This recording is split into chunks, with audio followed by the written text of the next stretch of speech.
Everything changed in a matter of seconds, but honestly, almost nobody noticed the silent earthquake. Welcome to NFL Nexus. I'm so glad you're here with us today, because in this explainer, we are going to completely uncover a tectonic shift that is happening right under the league's nose. We're diving deep into the draft data, we're tearing apart the offseason front office moves, and we're exposing a master plan. Look, while the rest of the football world is completely distracted by flashy headlines, loud, dramatic press conferences, and the endless, exhausting cycle of media hype, a covert empire is being constructed right in the shadows. When you sit down and actually look at this data, a genuinely terrifying realization sets in. The Carolina Panthers are not rebuilding. No, absolutely not. They are weaponizing. And what they are putting together down there in Charlotte is so cold, so methodical, and so deeply, obsessively calculated, it is literally about to send shockwaves through the entire National Football League. You are going to want to pay very close attention to this. Just look around the league right now. Seriously, you can practically smell the fear in the air. Franchises are already in a state of absolute, unadulterated panic as they frantically try to maneuver their chess pieces for the loaded 2027 draft class. We're seeing general managers tossing away valuable draft capital, completely tearing down their rosters, and literally betting their entire professional careers on the blind hope of landing a franchise savior 3 long years from now. It is chaos. But just listen to the silence coming out of Carolina. The Panthers aren't scrambling. They aren't panicking at all. As we're seeing in the source material we've gathered, they are quietly, relentlessly, and ruthlessly building an empire. Their division rivals are so incredibly busy looking out into the distant future that they don't even realize they have already lost the present. To truly understand the sheer, absolute desperation gripping the league right now, we have to take a hard look at the analytical data regarding the 2026 NFL Draft. It is historically barren. I mean, the scouting reports and the underlying metrics reveal one of the absolute weakest, most lackluster quarterback classes in modern draft history. There is a glaring, massive absence of consensus blue-chip prospects. And when you look at the underlying passing efficiency metrics of that entire collegiate class, they are startlingly low. Franchises walked away from their evaluations totally empty-handed, staring down the barrel of a lost season, which is exactly what leaves them utterly salivating over the future 2027 class. They are starved, absolutely famished for talent under center. But what about Carolina? They watched this entire league-wide desperation unfold with absolute chilling indifference, because they had a secret weapon already sitting right there in the building, and they knew exactly what they were going to do to unlock him. When we actually map out this data, the reason for their calm becomes obsessively clear.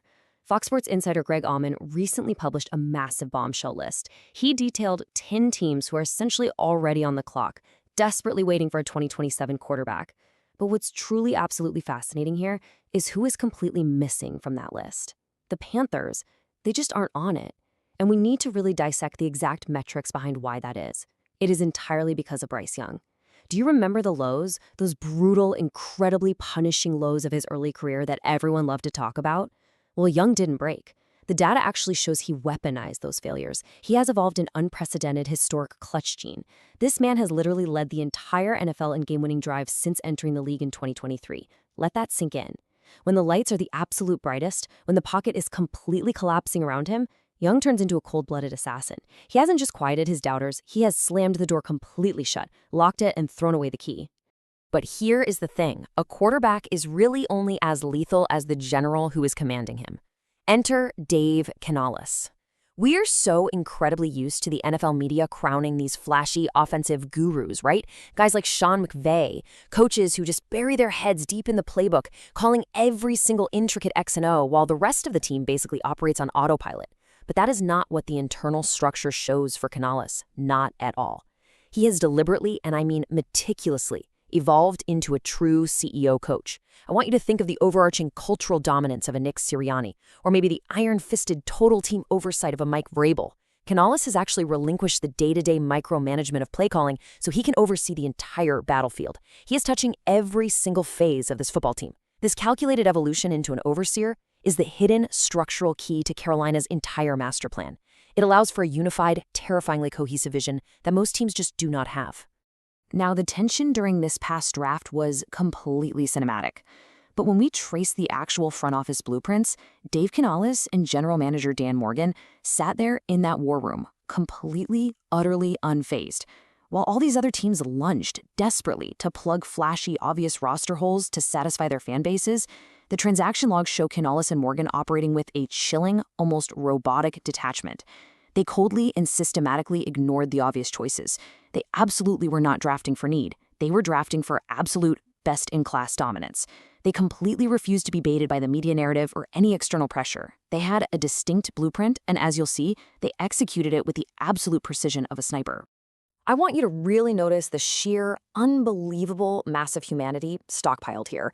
We absolutely need to spend a massive amount of time dissecting these 6 specific names because this right here is the exact architecture of how you actually win championships in the National Football League.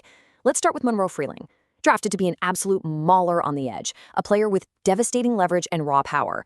Then you have Sam Hecht, drafted specifically to anchor the interior with violent intentions, perfectly neutralizing interior pass rushers before they can even take a second step. Next, Rasheed Walker, signed to provide battle-tested armor, bringing a veteran physical presence to fiercely protect the blind spots. And Luke Fortner, signed to dictate the entire line of scrimmage, reading defenses and setting protections with absolute undeniable authority. And of course, let's definitely not forget the foundation they already laid back in 2024 with the massive, literally unmovable additions of Damian Lewis and Robert Hunt. I want you to really, truly study those 6 names and their combined physical mass and blocking grades. This isn't just building a standard offensive line. Canales and Morgan are literally pouring concrete. They are erecting a towering, impenetrable, suffocating fortress around Bryce Young. They are sending a very, very clear message to the rest of the league. You will not touch our quarterback. You will not disrupt our offensive rhythm. We are going to bleed you out in the trenches, and there's absolutely nothing you can do about it. In this, brilliantly and quite ruthlessly, illustrates the flip side of that entire strategy. Focus closely on the playmakers they outright rejected. Mekhi Lemon, passed over. Eli Stowers, ignored. Justin Jolly, left sitting right there on the board. Deion Burks, Mike Washington Jr., Jonah Coleman, all of them. These were highly touted, hyped-up offensive weapons that every single draft analyst swore the Panthers desperately needed to elevate their passing game. But Canales and Morgan, they looked at this glittering array of talent and they simply walked away. The gravity of passing on these specific, hyped weapons cannot be overstated here. It reveals an ultimate, unshakable truth within their analytics department. Carolina is completely, 100% satisfied with the core construction of their offense. They do not need shiny new toys. They need soldiers. But let's be absolutely clear about something. Just because they are satisfied with their core does not mean they are sentimental, not for a second. If you fail to meet the standard in Carolina, you are excised immediately. And this brings us to what might be the most cold-blooded, calculating move of the entire draft.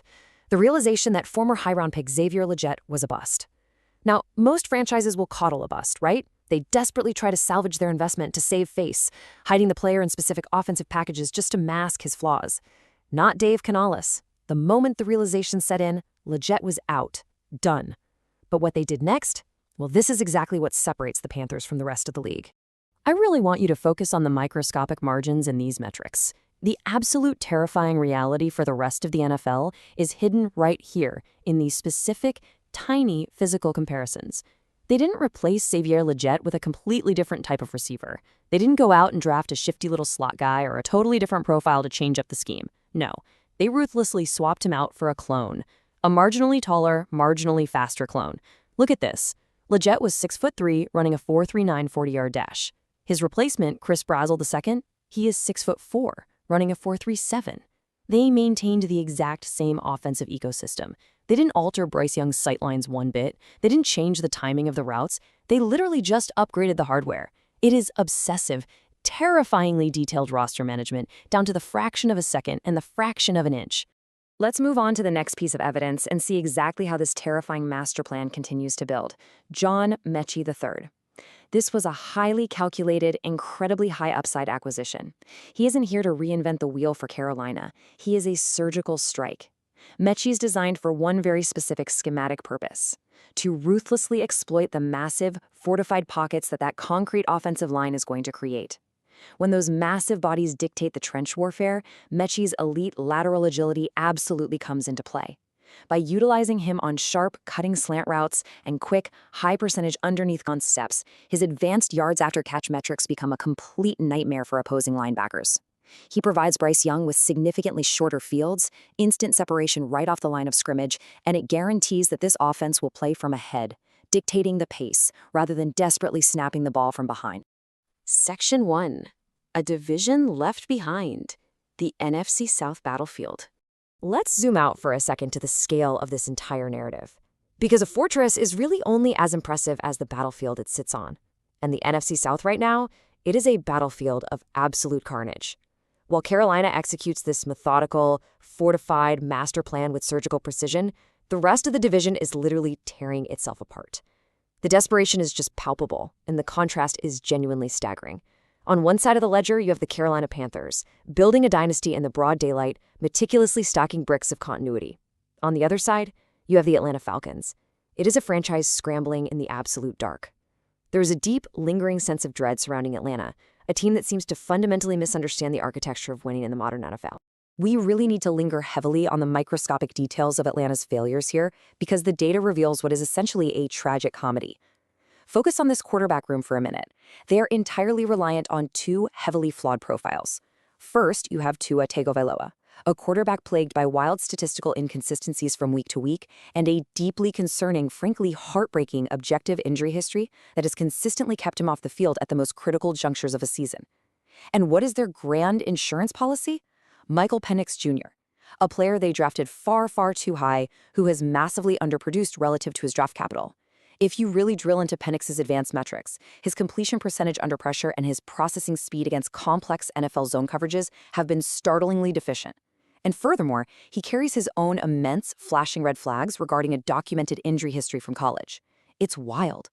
The Falcons are wandering aimlessly through a minefield, completely dependent on two fragile left-handed signal callers who cannot guarantee they will even stay on the field, let alone win a championship. It is systemic, catastrophic roster mismanagement. Then you look over at the New Orleans Saints. The analysis shows they are clinging to a total mirage. Tyler Shough had a nice little late-season surge. He strung together a few statistically impressive games. The front office bought him some flashy new perimeter weapons. And now the entire franchise is completely hypnotized by false hope. But let's be real here and look at the underlying foundation. It's a fragile, highly temporary Band-Aid masking deep structural flaws. Contrast Shough's fleeting momentum to the deep, concrete, massively fortified foundation that Dave Canales has poured in Carolina. You know what happens when the winter comes in the NFL? Band-Aids fall off, foundations old. And finally, we have to trace the cinematic, catastrophic fall of the Tampa Bay Buccaneers. Follow this timeline derived directly from the season's data. Week 1, Baker Mayfield is shining, throwing with immense, swaggering confidence. By week 5, the metrics have him as the undisputed darling of the media, the statistical MVP favorite. I mean, the hype was absolutely deafening. But what goes up on sheer adrenaline inevitably crashes when defensive coordinators adjust. Late in the season, the bottom completely fell out. A dramatic, total offensive collapse. Defenses figured out the scheme, Mayfield's production absolutely vanished, and the underlying pressure rates skyrocketed. The entire system imploded, essentially handing the division crown on a silver platter straight to the Carolina Panthers. While Tampa rode this emotional, highly unsustainable roller coaster, Carolina just kept laying bricks. So, what does all this mean? It means the tectonic plates of the NFL have completely shifted. The rest of the league just hasn't felt the tremor yet. As we've uncovered in this explainer today, Dave Canales and Dan Morgan have not just built a football team. They've engineered an inevitable, completely unstoppable juggernaut. They've protected their clutch assassin in Bryce Young behind a wall of absolute giants. They've ruthlessly cloned their playmakers to fit a flawless, calculated ecosystem. And they've watched their division rivals completely collapse into a tragic heap of injuries, false hopes, and chaotic front office management. Make no mistake, the Carolina Panthers are coming, and they are going to dominate this league for years to come. The covert empire is definitely no longer a secret. We have laid out the exact blueprints right here for you. Now it's your turn to join the ranks. Make sure you subscribe to the channel NFL Nexus right now to stay ahead of the curve. Like the video to push this explainer out to the rest of the football world. And definitely comment below, do you think anyone in the NFC South even stands a chance against this Panthers juggernaut? I want to hear your thoughts. And if you really want the ultimate inside edge, support the channel by becoming a channel member today. The dynasty is just beginning. Are you paying attention? I'll see you in the next one.